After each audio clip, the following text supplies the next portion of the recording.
BrainJuice Media. Fuel your mind. You sent the text hours ago. You keep checking your phone, waiting, hoping they'll reply. You ask yourself, should I send another message? Should I chase? We've all been there, waiting for that call or text, feeling like maybe you need to do more to keep them interested. But let me tell you something, you should never chase. And I'm going to show you exactly what to do instead. Chasing someone can kill attraction faster than you think. But what if I told you that by shifting your focus and taking a different approach, you could actually get the attention you want, without all the stress? Stick around, because these tips are going to change how you handle this for good. Here's the harsh truth. Chasing someone, whether it's for attention, time, or love, almost never works the way you want it to. Why? Because chasing creates desperation. It signals that you're willing to put in more effort than the other person, and that imbalance kills attraction. When you chase, you become too available, too eager, and that energy pushes people away. So, instead of sending that second text or trying to win them over, let me show you a different way. This will not only preserve your dignity, but also make you 10 times more attractive. Here's the first thing you should do. Focus on yourself. I know that sounds cliché, but hear me out. When you make yourself the priority, your energy changes. You go from being anxious and needy to being centered and fulfilled, and that shift is magnetic. Start by investing time in activities that make you happy. Go to the gym, pick up that hobby you've been putting off, spend quality time with your friends and family. When you focus on your own growth and happiness, two things happen. You stop waiting around for someone else's validation, and you naturally become more attractive. People are drawn to those who have a life of their own, who are fulfilled and happy without needing constant attention. Think of it this way. When you stop obsessing over whether they're texting or calling, and instead focus on you, you become the kind of person others want to be around. The second thing to do? Create space. And I don't just mean physical space. I mean emotional space. When you want more from someone, it's tempting to text them more, call them, or find ways to see them. But here's the secret. People don't miss what's constantly available.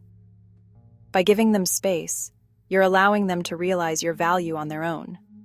When you pull back a little, it allows the other person to think about you, to wonder what you're up to. And that sense of mystery, it's incredibly powerful. Instead of chasing, let them come to you. It might take time, but if they're genuinely interested, they will reach out. And if they don't, well, you'll know they weren't the right person for you. And you've saved yourself a lot of heartache by not investing in someone who doesn't value you. Now let's talk about one of the most underrated aspects of attraction: mystery. If you reveal everything right away or are always available, you leave no room for curiosity. And curiosity is what keeps people engaged. Think about it. When you don't know everything about someone, you're intrigued. You want to know more. So don't feel the need to lay everything out on the table from the start. Keep some things for later. Let them peel back the layers of who you are slowly. This doesn't mean playing games or being manipulative. It just means allowing someone to discover you naturally over time. When you maintain a little mystery, you keep the connection fresh and exciting. One of the biggest mistakes people make when they want more from someone is not setting boundaries. You might think, if I say no, they'll lose interest. But the reality is, setting boundaries is essential for maintaining self-respect, and it actually makes you more attractive. By setting clear boundaries, whether it's how much time you're willing to invest, how often you're available, or what behavior you'll tolerate, you're communicating that you value yourself. You're saying, I won't compromise my needs just to keep you around. And trust me, people respect that. Boundaries show that you're strong and confident in what you want, and that's irresistible. Let's get real for a second. One of the most attractive qualities you can have is emotional independence. That means not relying on someone else to make you happy or validate you. When your mood or self-worth is tied to how often someone texts or calls you, you give away your power.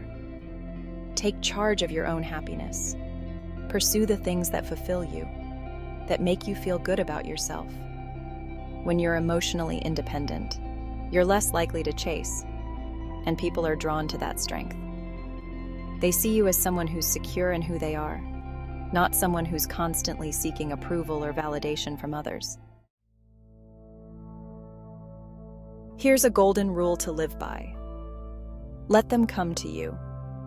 When you stop chasing, you allow the other person to step up. And if they don't, well, then you know where you stand. People value what they have to work for.